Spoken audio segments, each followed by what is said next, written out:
Okay. First, let me apologize for being late.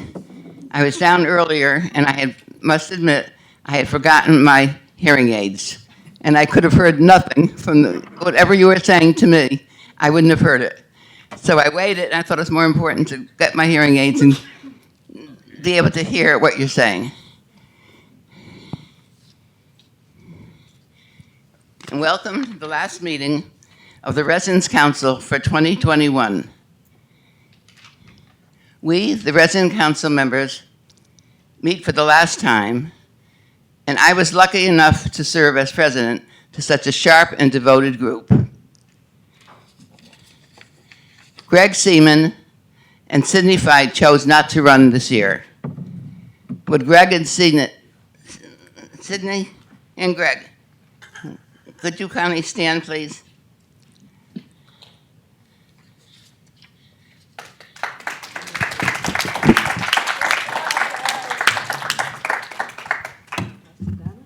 That's for Greg. Would you read it? Susie, would you read it? Oh, I'm sorry.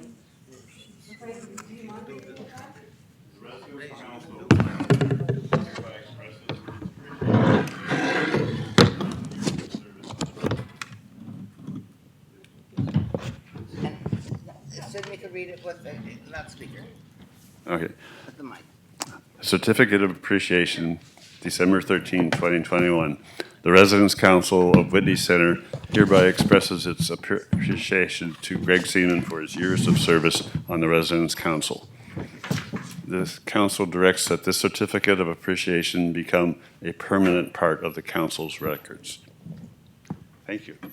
Thank you. Yours will be the And we same. will miss you. Yes, same way. I'm not going to read, oh.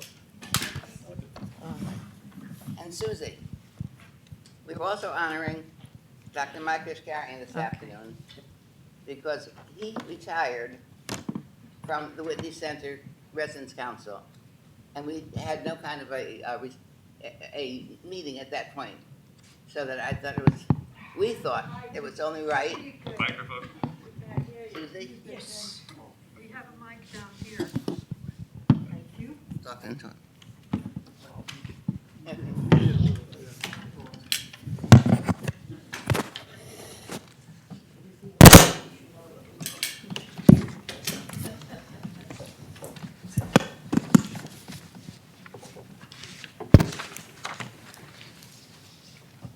Mike, it was great pleasure presenting this to you. And do you want me to read it? Or would you like to? You can read it. Okay. The Residents' Council of Whitney Center hereby presents its appreciation to Michael Kashkarian, MD, for years of services on the Residents' Council. And it is signed Phyllis McDevil.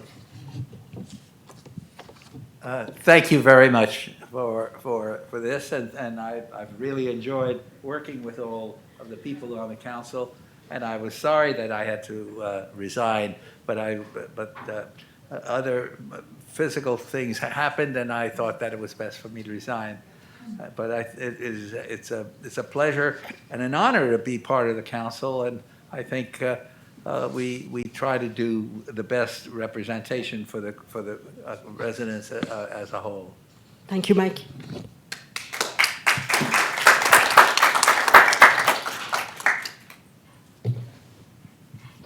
Going to old business.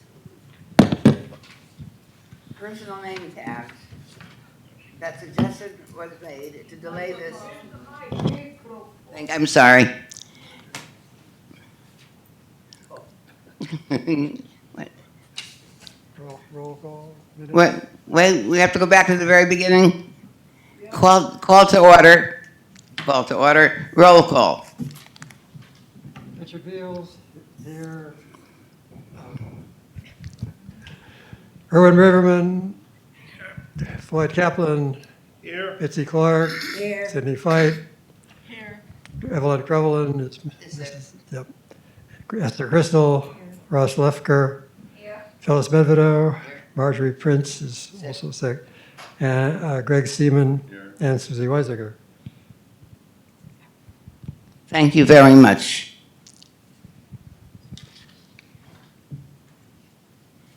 May I have a motion to approve the minutes from the last meeting? Second? All in favor? Opposed? So passed. Erwin Braverman, may we have a treasurer's report? So this is the final Treasurer's report for the year. So I'll just remind you that at the beginning of every year in January, I sit down with Mike Rambrose and Ken Sandberg and propose a budget for the council and its committees. And that amount of money that they give us is adequate to take care of the committee's expenses, of the various committees' expenses. And then each committee will submit an invoice to me on what they need to be reimbursed for. And then at the end of the year, whatever money is left over is turned over, it's essentially carried over to the next year. And we start again with a fresh number as we do each year. And so I've been doing it now for 3 years, and it's not been a problem. People have always sent in the appropriate invoices. They've gotten reimbursed. We've always lived within our budget. And so this January, I will once again be sitting down with these two gentlemen and make out another budget for the coming year. So everything has been in order. Everyone has been, all the committee chairs have been submitting things as they should submit. No one has really gone be outside their budget, and which I thank them for. And it's been quite a relatively easy thing to take care of. Thank you very much, Erwin. Any questions for Erwin?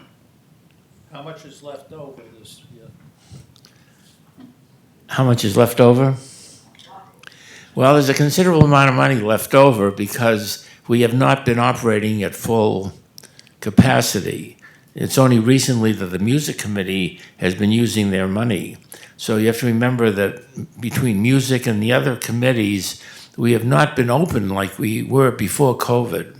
So before COVID, we spent virtually all the money. This year, there's a fair amount of money left over, and that'll just be added to at next year so that we start with the same amount. We can't bank it, if that's what you're thinking. No parties? No parties, no vacations. We have to stay here at Whitney Center. Erwin, no parties that we're talking about. Okay. Now we'll go back to the personal name tags. There's been a suggestion that we delay this until 2022, and a new president will work with this. And Ken Sandberg, if you would give us some information about the Your Voice Matters. That's a survey that we all took. Yes, I will. Thank you. Thank you, Phyllis. Yeah, so just as you recall, back in October and November, we were talking about this organization, management and the residents really banding together to really be more proactive in our government affairs activity and legislative activities.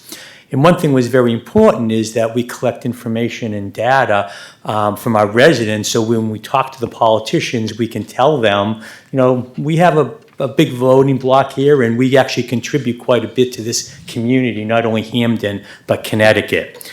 So Phyllis asked me to give a brief update on some of the data that we collected. So here it goes. We received 89 surveys back. It was pretty much evenly split between the north and the south building. The residents that responded on average, this community spends just in Hampden about $63,000 a month. So that's from 89 surveys. So that's to the pharmacy or to the hardware store or any type of local business in Hampden only. This community, 79% vote locally. So when there's elections in Hampden, they vote. 89% vote statewide. 99% vote national elections. 71% contribute to Goodwill. 62% contribute to political campaigns. 17% of the residents that live here have families that live in Hampden. 62% of the residents that live here have family in Connecticut.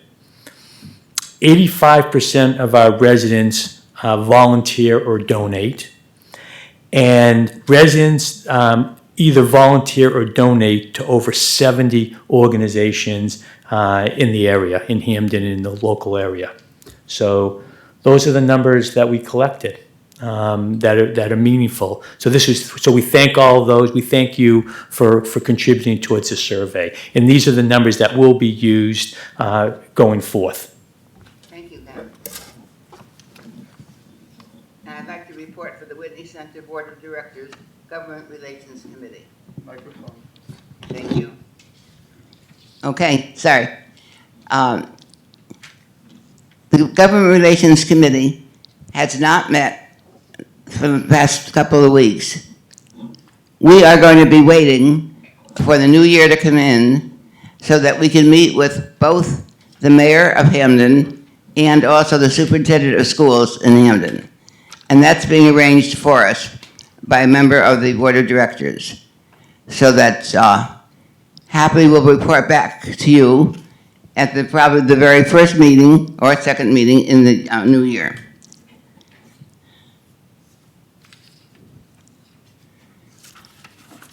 Something new is that the 2022 legislative breakfast for the Greater New Haven Chamber of Commerce will be held in January.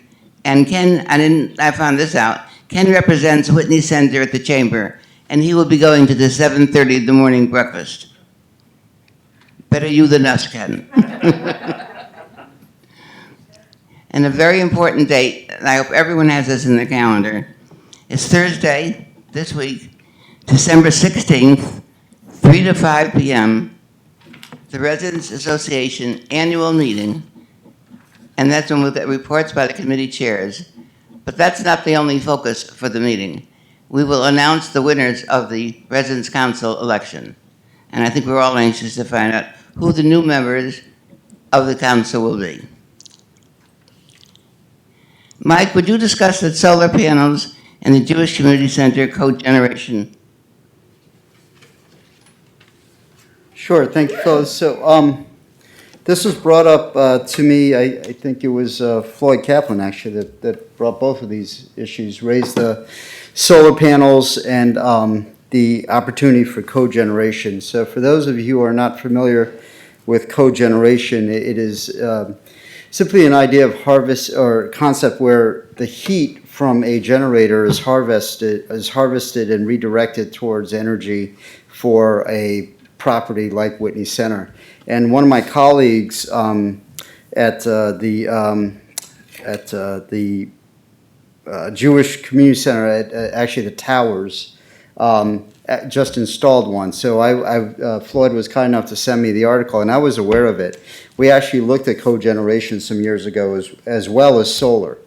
And so these are, I think they're great suggestions, but admittedly, they're not highest on the priority list at this time of year to pursue, but it's something that we're putting on our investigation list to look toward in the future.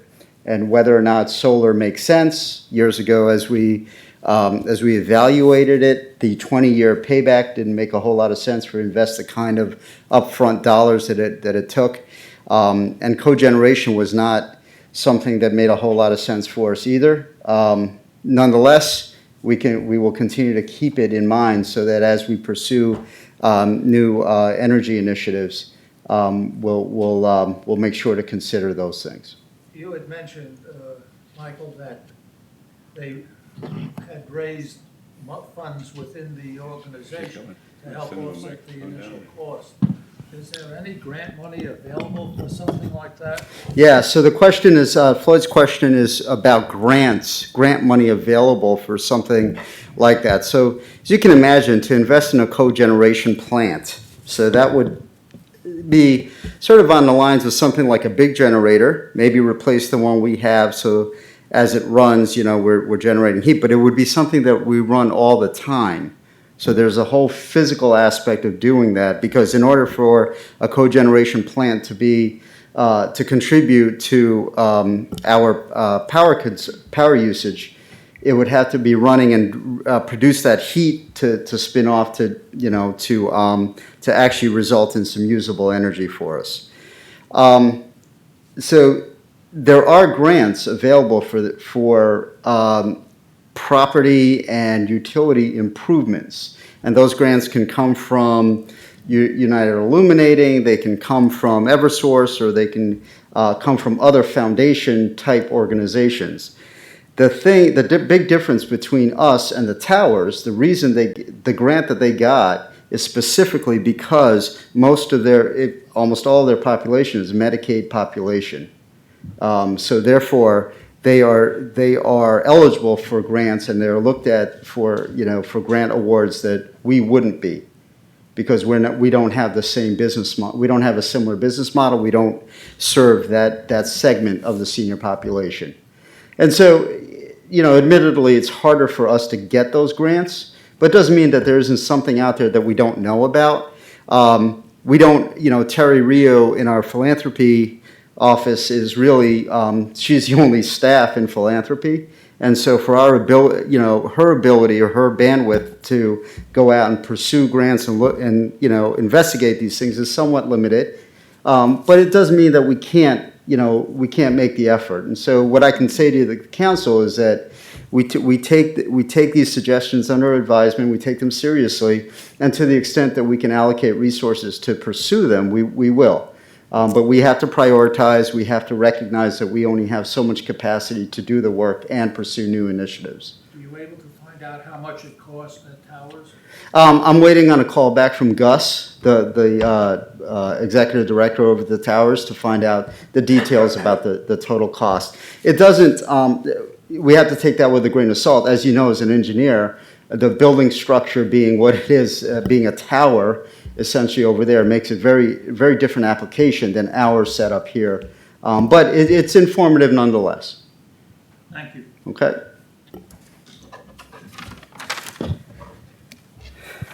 Thank you very much, Mike. Bitsy Clark? Oh, there you are. Yeah, Would you give us a report on the EAP? she said, with the Employee Whitney Center Appreciation Employee Fund. Appreciation Fund, yeah. It's on. Is it on? Oh. Okay, well, I've got great news for us. And first of all, you have to know who our committee is.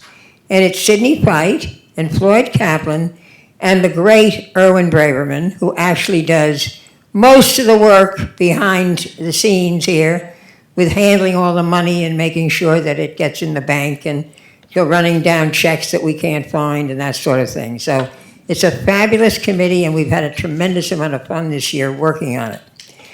So this year's fund committee, so the 260 checks were written on December 3rd and distributed to employees on December 6th. We had lots of residents that participated in distributing the checks to the employees from a site set up in the pub, outfitted with refreshments, coffee, and tea. And donations to the Whitney Center Employee Appreciation Fund this year totaled $180,000. This is extraordinary. And enormous amounts of thanks go to all of you who participated in it. In the 7 days since checks were distributed, 2/3 of the checks have been cashed. That's a record. In the past, we've waited and waited, and not a lot of checks were cashed. They were cashed over a period of time. They were so substantial this year that large numbers of people have gone to the bank. The largest check was $1,100, and the lowest check was $200. Checks were written in increments of $100 and based upon the number of hours worked during the past year. All employees except for the top administrators whose title included VP were eligible for checks. And we really are thrilled with the generosity of all of you and the numbers of people that volunteered to help all along the way. And we're thrilled that we were able to provide people with really wonderful, substantial checks. So we can't thank you enough. And then I'm just going to take a minute to say, or a second to say, that tomorrow night from the lecture committee is bringing Jim Romano to talk about the Iliad. And if you remember Jim, he gave a talk once about the Odyssey and about Oedipus Rex. And he's spellbinding, and we hope you will all come at 7:30 tomorrow to hear Jim Romano. Is there any questions about the fund and about what we did this year? Okay. Thank you, Bitsy, for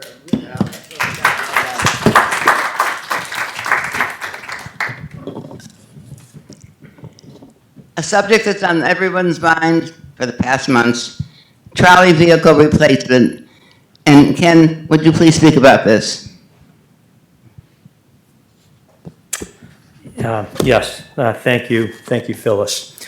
Yeah, so this has been a topic that we've been discussing for quite a while.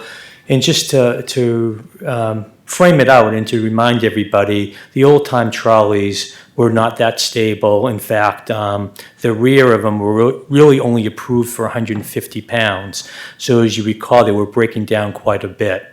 I'm working with a subcommittee of residents right now to see if there's any other type of vehicle that may be out there that could benefit us, or we could use in our community. We met a couple of weeks ago, and we saw one manufactured cart called the Cricket. It's actually still kind of high off the ground. The manufacturer is actually looking to see if they can lower it and stabilize it. Because that's the key. It's safety. It's a big safety issue. The Cricket happens to be thinner than a typical golf cart, so this one is a possibility. So we're going to be talking to the manufacturer probably next week, because he's testing that out if he can lower it to the ground and stabilize it. So the other thing the subcommittee asked me to look into is going back to Palmer Industries and to see if they've made any changes to their vehicles. I did speak to them, and they have not really made any changes to substantial changes that would make it more stable than the current trolleys that we had from them when we bought them about 5 to 10 years ago. So we are working with one manufacturer right now. I do want to thank Mr. Johnson's looking throughout all the internets looking for vehicles. Mr. Hutton is. We have an active committee looking at various vehicles that will work here. So we're looking at this one right now. I'll have a more thorough report next month on this one particular vehicle. Okay, thank you. Any questions? Thank you, Ken. Next on our agenda is a report on the building bridges. Thank you. And for those who don't know or are not familiar with building bridges, it's a program that we here at Whitney Center have with Hamden High School students. Once a month, second Thursday of the month, approximately 8 students come from Hamden High School and meet with approximately 8 residents from our lovely community. And I first got the committee going by calling people and saying, won't you come and work with us? It's a fun committee. And I think I got 100% people saying, yes, it's a fun group, and the students look forward to coming back, and our residents look forward to coming also. So that it's a successful program of outreach, and this is the important part, of outreach of Whitney Center into the community. But it's a very successful program, and we look forward to the continuation and the growth of it. So I thank everyone for their participation in that. Becky Joyce wears a new hat.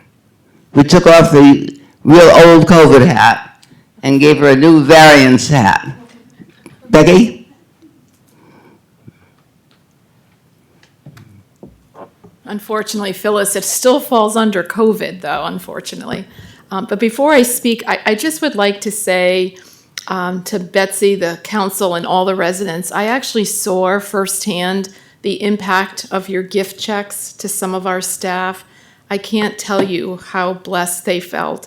I actually had a nurse approach me and said that she didn't open the envelope till she got in her car on the way home, and she had to pull over because she was crying. It was so impactful to her. So again, thank you for what you do for the staff. It really made a huge impact on everybody. So thank you. Yes, so COVID, it's still here. As you know, it keeps mutating as time goes on. Delta, which I know we're all familiar with, is still our biggest variant out there. And that's what's causing a lot, if not most, of the positive cases in New Haven County and throughout the country. Omicron has actually showed its ugly head.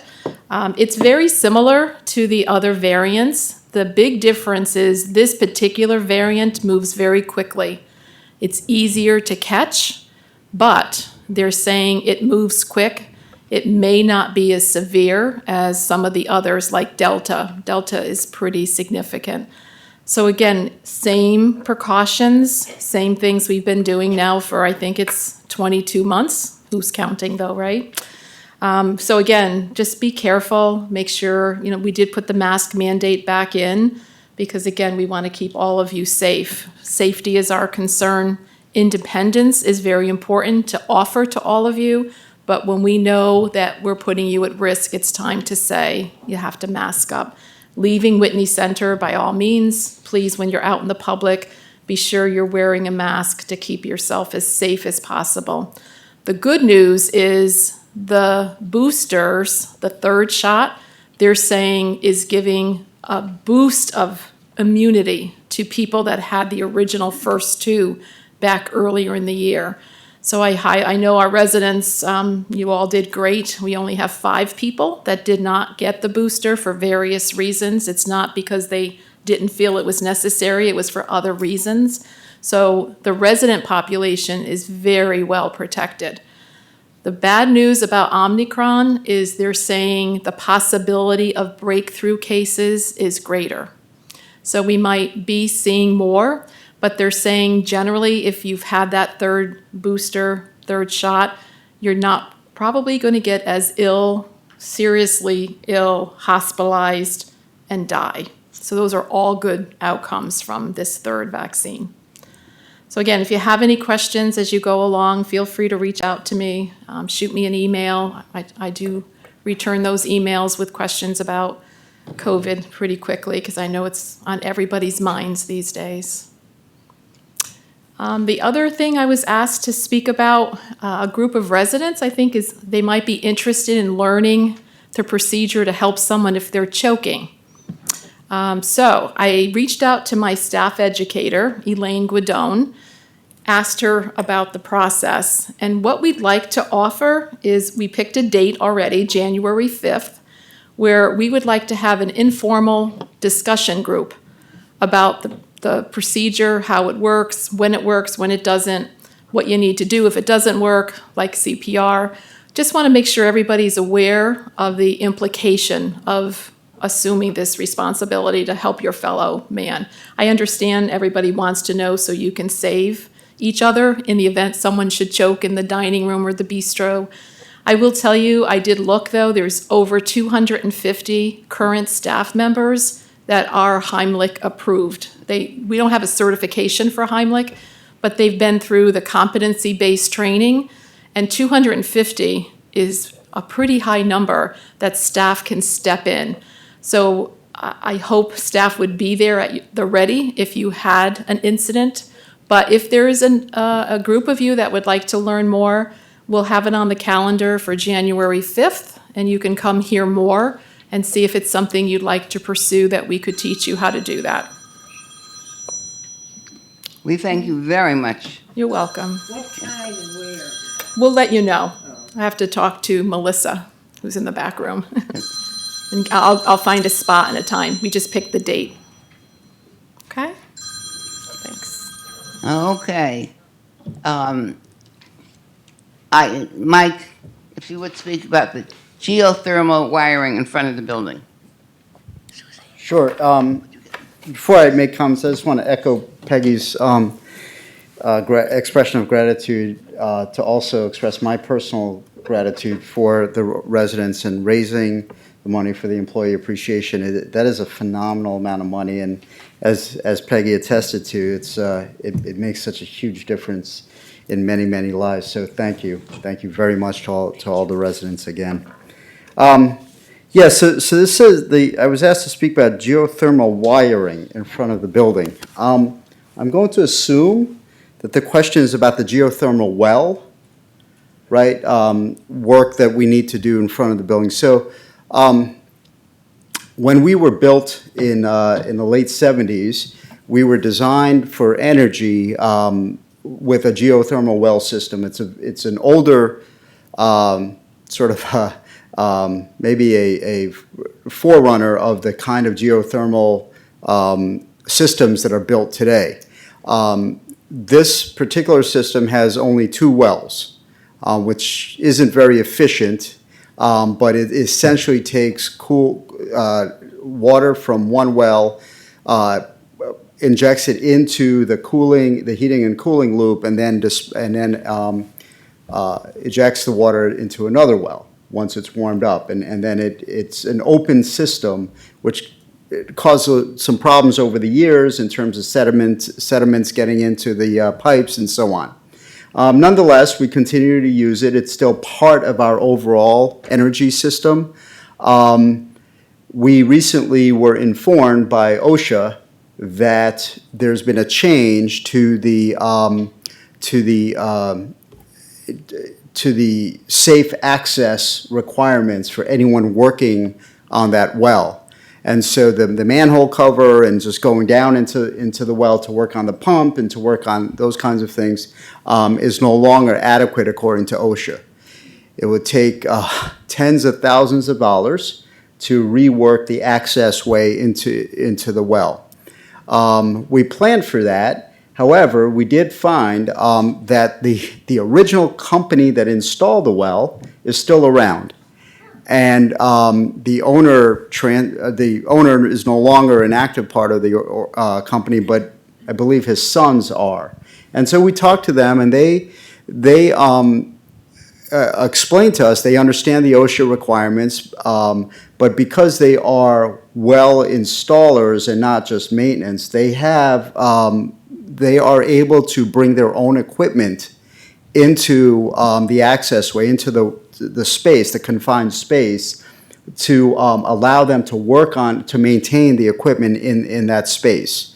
So this potentially alleviates the need to spend the dollars to redo the access to the wells if we contract with this company, because they have certain special dispensation, I guess, to go into these confined spaces because they have the right equipment. So I hope that clarifies the question around that. I'm not sure that it does. Are there any questions concerning that? Yeah, Floyd? Couldn't the present installation be considered grandfathered and not subjected to OSHA? The question is, couldn't the present installation be considered grandfathered and not subject to OSHA? I'm not going to raise that with OSHA, quite frankly. We have enough to contend with in terms of their changing regulations, and we started that query, but OSHA doesn't like to grandfather things. Safety is safety, and they don't want to, from their perspective, they don't want to compromise the safety of any individual going down into the space. So grandfather or not, there's still a limited amount of oxygen, there's a little limited amount of movement and things like that you need a fresh air intake down there. So if they grandfather, it still doesn't meet the safety protocol that they're after. So they don't see it as a nuisance, they see it as a true safety hazard because it is outdated. Okay? Any other questions? Thank you, Mike. Okay. I also have one more thing. Would you like me to move on? I would. Okay, thank you. On the agenda is confusion about the telephone cost, increase in telephone costs. So let me just kind of offer a broad statement here and let you know what we're doing to make sure we clarify any confusion. So up to date, we've had two telephone plans. We have an unlimited long-distance plan that costs, I believe, this year's rate is $27 a month, unlimited long distance. And then we've had an older $9 a month plan that's a basic plan plus per minute charges for long distance. Okay, so that's what we have. We are, for the long distance unlimited plan, that cost, because our costs are going up, that cost is going from $27 to $28 a month, okay, for that plan. The $9 plan, the basic plan with the, plus the per minute charge, we're actually doing away with that plan.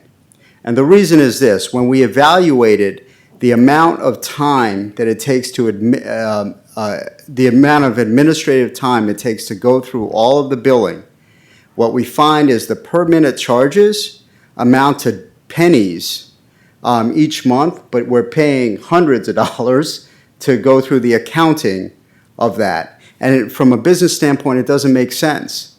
So what we are doing is anyone who moved in prior to 2018 with this plan, and that's 66 people, will be grandfathered. See, we can grandfather, Floyd. Will be grandfathered in, and we're doing away because it doesn't pay to carry the plan in terms of staffing and staff time. So for those 66 people, they'll continue to have their that plan, but we will not charge for it. Okay. Anyone moving in after 2018, the contract is slightly different. But for them, and those are 20 people, and for them, the business office will reach out to them individually and look at the options that those 20 people have. They can many of them have cell phones. And we're learning that the reason they chose the basic plan was they felt they had to choose something, otherwise their cell phone and their name and picture wouldn't go into the directory. But that's not the case. You could have your cell phone as your main number and be put into the resident directory. So we know a number of people are going to drop that.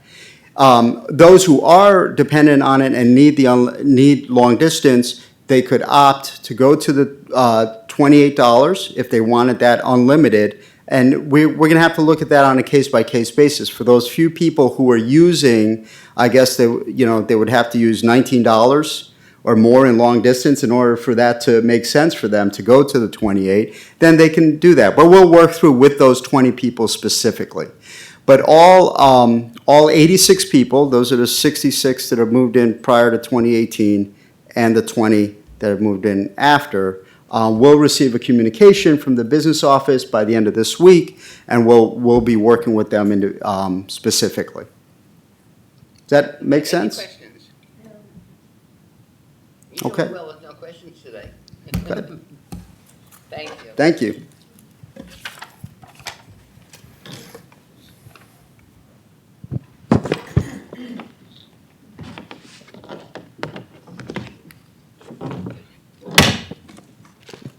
I was honored by my fellow resident council people with a plaque thanking me for my efforts as president. But I want to let everybody know something. This is not mine alone. And I'm going to single out people today. Mike, Ken, and Peggy, you have been the most wonderful support that I think that any president could have asked for, and cooperative in things that I've asked for. And if you didn't think that they were wise, you clearly explained why. And then we settled it in two ways. One, we took another month to discuss it, or two, we just dropped it. But any way that we did it, it was with respect for the other people. So I cannot thank you enough for helping me to get this plaque. Then we have other people, and I see them in the room, but I just cover their names. However, Melissa DeGran, Maria Freda, Janet Fowler, and Maria LaSala have all been extremely helpful to me in things that may not show, but they sure did help the Residents' Council. So we, the members of the Residents' Council, thank you so very much for being so helpful in any way that we ever asked, and for allowing me to get a plaque acknowledging how well the year worked, But it wasn't just my year, and I want everyone to really know that. It was the work of everyone around this table and the audience. So I thank you very much for that. And then we go on to any questions from residents about anything that transpired in the meeting.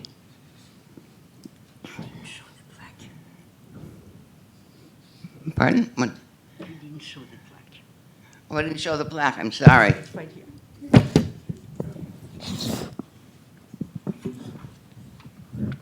But it was a beautiful plaque. And it will hang in someplace very special in my apartment.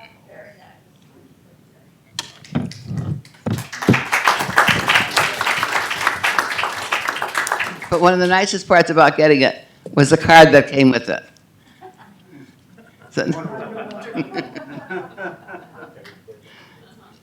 So I thank you.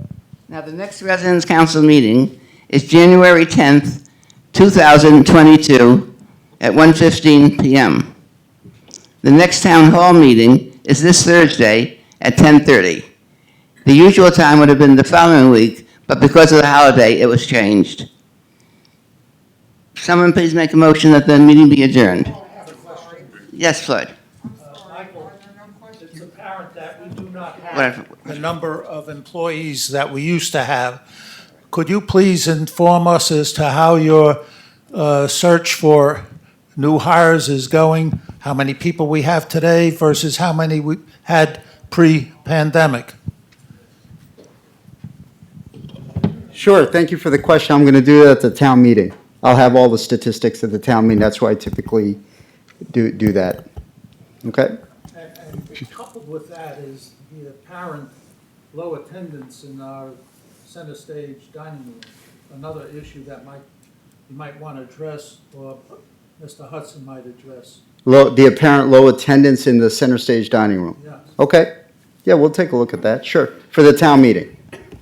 fine. Okay, no problem. So the town meeting is actually Thursday, the 16th? Yes, Greg. Not the 23rd, okay. Carol. Mike, is there any, we have a very, very bright Central Hall, Main Street. And Main Street faces east, if I'm not mistaken, and we get a great amount of natural light during the day. Is there a way that we could diminish the amount of lighting, which is glare, pardon me, a bit glary, on Main Street during those hours of, when we're traversing back and forth? I wish we had more traffic on Main Street than we do, but the way it is now, it's really almost oppressive to have so much lighting. Is there a way that, and the lighting, for example, under the portico, daytime lighting, all that, is there a way that we can put a adjuster, a time control, or vary that in some way that? So, sure, we can look into that. You're, with all due respect, Carol, you're one person, and I want to make sure that whatever we do I'm always only one person, I know that. We want to respond to the entire community. That's But right. the answer is yes. If there's a. Good. Yeah. Good, that's all. And you're raising the question more from an issue of the glare Yeah. as opposed to energy savings. Well, no, it's both. Well, Because they're that all- follows. they're all I'm LED happy to make it Yeah. a second consideration, without Okay. a doubt. Well, I raise that because energy saving wise, you're not even talking about pennies because they're all LED lights. That's right. So the energy consumption right. That's would be right. negligible, the difference. But the glare is an issue, and I'm sure there are others. If you are noticing that in terms of your ability to see things, to see. Unfortunately, I have, Yeah, we do. And in fact, if you ever come down to Main Street late at night, you'll notice that the lights are not only at a lower level, but every other light, I believe, Yes, or I every know three that's lights. Yeah, they're off. And so I'll talk to Mark about the building management system that we use to manage that and make sure that we can do something I know about I it. appreciate myself in our building, the way the lights are graduated in the Right. hallways. And so I guess with glaucoma and dryness of eyes, Sure. I'm noticing more. Yeah. So I figured maybe I'm not the only one. I think Yep. that's why I asked the question. Thank you Good. very Thank you much, for Carol. raising it. Pardon And me? Mike, you'll look into that. Yes, yes. Good. Yeah, thank you very much. Okay. Any other questions? Yes. You have told us that Whitney Center pays property taxes to the town of Hamden. It would seem to me that it's entirely parallel to the medical deduction we get, that part of our rent pays these property taxes, and I could make a deduction on my income tax if I knew the amount. Oh, that's, okay, yes. I think I understand the question. Could you legally take a deduction because Whitney Center pays the property tax because you're essentially covering that in your monthly fee? You're gonna have to, the short answer is please check with your tax professional because since this is not a real estate transaction, you don't actually rent the space, your home, your apartment. You have bought a contract that entitles you to residency. So it's not treated the same way. It's not a real estate transaction, either rental or purchase. So you may not qualify for that. So please check with, it's a great question. Check with your tax professional to whether or not that's a legitimate deduction. Because you do pay directly for long-term care services and other healthcare services. That's why you qualify for the medical exemption. Now, and that's part of the contract, so that's why you can do that. Where I thought you were going is somewhere else, and I'll just mention this. So when we met with Mike D'Agostino, the legislative affairs or governance affairs liaison committee, advisory committee, and our staff, he raised that issue. He's been very active in the area of property tax discounting for seniors, in his district in general. And he said, well, when I told him how much we pay in property tax, he said, well, it seems odd that the people who live here couldn't benefit from the same discount as those who own their homes because they're essentially paying for it. And maybe that's something he could work on. So I don't know how long it takes for an idea to get to a bill and then, ultimately to legislation, but he's aware of it and we're going to keep pursuing it. Great. Okay. Thank you, Mike. Okay, thank you. Any other questions, either residents or from council? May I have a motion that the meeting be adjourned? All in favor? Yeah. Opposed? Meeting adjourned. Thank you for coming. Thank you, Phyllis. And have a nice holiday.